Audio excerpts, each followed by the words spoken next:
법원이 100억 원대 배임 혐의를 받는 오송역세권 조합장 등 3명에 대한 구속영장을 기각했습니다. 이들이 횡령액에 대한 변제 의지를 밝힌 점 등이 영향을 미친 것으로 알려졌는데요. 일부 조합원들이 반발하는 가운데 추가 비리 혐의에 대한 경찰 수사도 동력이 다소 떨어질 전망입니다. 남궁형진 기자의 보도입니다. 청주지법 손승범 부장판사는 특정법상 배임 혐의를 받는 오송 역세권 조합장 A씨와 업무대행사 관계자 2명에 대한 사전 구속영장을 기각했습니다. 경찰은 이들이 2021년 5월 조합비 100여 원을 총회 등 절차 없이 업무대행사 운영에 사용한 것으로 보고 증거인멸 우려에 따른 구속 필요성을 밝혔지만 법원은 이들 3명이 변제 의사를 밝히면서 구속 사유는 아니라고 판단한 것으로 알려졌습니다. 이에 일부 조합원들은 크게 반발하고 있습니다.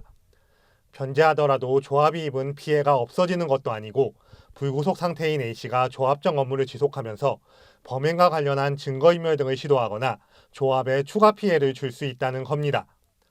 이들의 변제 능력 역시 믿을 수 없다는 목소리도 나오고 있습니다. 100억에 대한 내용도 있지만은 또 이런 행위를 하는 사람들이 지속적으로 또 지금 현재도 마찬가지고 더 조합원들한테 피해를 입히지 않을까. 그리고 실질적으로 그런 행위를 지금 하고 있어요. 그런 것들은 가장 염려스러운 부분이고. 영장 기각으로 수개월째 이어진 경찰 수사 동력도 한풀 꺾일 것으로 보입니다. 이미 지난 3월 이들에 대한 구속영장이 반려된 뒤 증거 확보 등 보완에 나서 재신청했지만 사건의 핵심인 배임에 대한 구속수사가 불발되면서 현재 살펴보고 있는 횡령과 뇌물 등에 대한 수사 역시 불구속 상태로 진행하거나 혐의 입증에 난항을 겪을 것이란 예상도 나옵니다.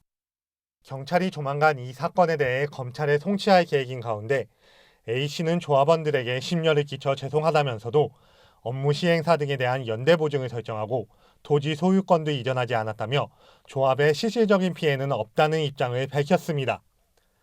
HCN 뉴스 남궁형진입니다.